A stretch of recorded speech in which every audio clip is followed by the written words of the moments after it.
कहानी है बिंदुपुर गांव के एक लड़के आर्यन की। आर्यन पढ़ने में बहुत होशियार था, चीजों को बड़ी जल्दी समझ लेता था। लेकिन उसकी एक बहुत ही बुरी आदत थी, एक ऐसी आदत जो उस पर बहुत भारी पड़ने वाली थी। जब भी उसकी माँ उससे पढ़ने के लिए कहती, खासकर जब इम्तिहान पास आ रहे होते, तो उसका एक ही पक्का वाला जवाब होता, अरे माँ अभी तो बहुत टाइम है, कल से जरूर पढ़ूंगा। ये एक लाइन, बस यही एक लाइन उसकी सबसे बड़ी कमजोरी बन गई थी। एक ऐसा बहाना जो उसे लगातार नाकामी की तरफ धकेल रहा था। तो हुआ ये कि समय हाथ से निकला कैसे। परीक्षा में 1 महीना बाकी था और आर्यन ने खुद से एक वादा किया, कल सुबह 4 बजे उठकर पक्का पढ़ूंगा। लेकिन वो कल कभी आया ही नहीं। सुबह नींद इतनी प्यारी लगती, दोपहर दोस्तों के साथ खेलने में निकल जाती, और रात को वो खुद से कहता, आज तो बहुत थक गया हूं, कल से तो पक्का शुरुआत करूंगा। और बस देखते ही देखते पूरा महीना रेत की तरह हाथ से फिसल गया। अब परीक्षा सर पर थी और हाथ में बचे थे सिर्फ 2 दिन। अब तो आर्यन के हाथ पैर फूल गए। उसने सोचा, चलो रात भर जागकर पूरा सिलेबस खत्म कर दूंगा। लेकिन जैसे ही उसने किताबें खोलीं, इतना सारा सिलेबस देखकर उसका सिर ही चकरा गया। और तो और, तभी पूरे गांव की बिजली चली गई। मिट्टी के दिए की उस हल्की सी रोशनी में पढ़ना नामुमकिन सा था, और थकान उस पर बुरी तरह हावी हो रही थी। उसने एक आखिरी बार खुद को झूठा दिलासा दिया, कोई बात नहीं, सुबह जल्दी उठकर बस जरूरी सवाल देख लूंगा। नतीजा तो वही होना था जिसका डर था। आर्यन फेल हो गया। उसके सारे दोस्त अगली क्लास में चले गए, लेकिन वो वहीं रह गया।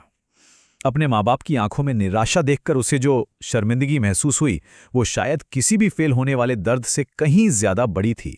उस शाम वो शर्म से सिर झुकाए दुखी मन से अपने दादाजी के पास पहुंचा। और बस यहीं से कहानी एक बिल्कुल नया मोड़ लेती है। दादाजी ने उसे डांटा नहीं, बल्कि उसे जिंदगी का वो सबक सिखाया जिसने उसकी कहानी का रुख ही बदल कर रख दिया। दादाजी ने उसे आंगन में लगे एक छोटे से पौधे की तरफ इशारा किया और बहुत सिंपल सी बात समझाई।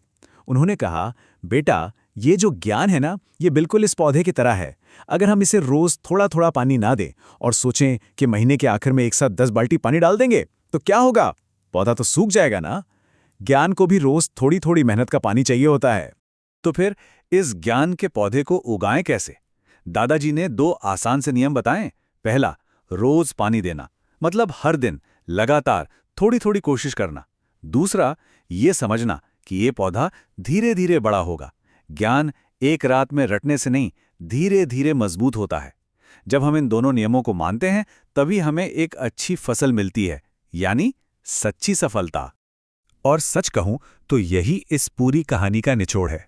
कामयाबी किसी एक दिन की जबरदस्त मेहनत से नहीं मिलती, बल्कि रोज की जाने वाली छोटी छोटी कोशिशों से बनती है।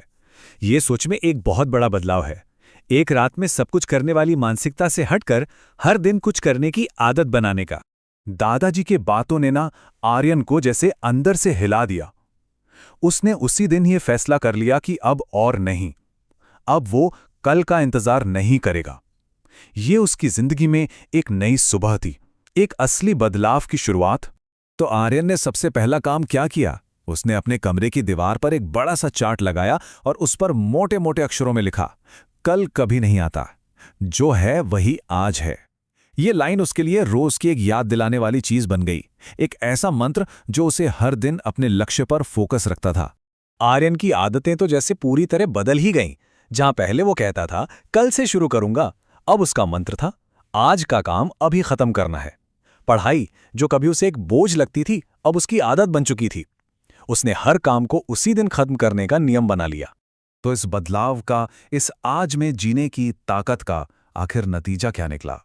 आर्यन की कहानी का अंत उतना ही हैरान करने वाला है जितनी उसकी शुरुआत निराश करने वाली थी। अगले साल वही आर्यन जो 1 साल पहले फेल हो गया था, उसने न सिर्फ अपनी क्लास पास की, बल्कि पूरे जिले में पहला स्थान हासिल किया। जी हां, नंबर 1। और ये सब उसकी रोज की छोटी छोटी कोशिशों का ही नतीजा था। तो इस पूरी कहानी से हम क्या सीख सकते हैं? बहुत सीधी सी बात है। अगर आज ईमानदारी से मेहनत की जाए तो आने वाला कल अपने आप खुद ब खुद बेहतर बन जाता है। सपने कल से नहीं, आज से पूरे होते हैं। आज का वो एक छोटा सा कदम ही कल की बड़ी कामयाबी की नींव रखता है।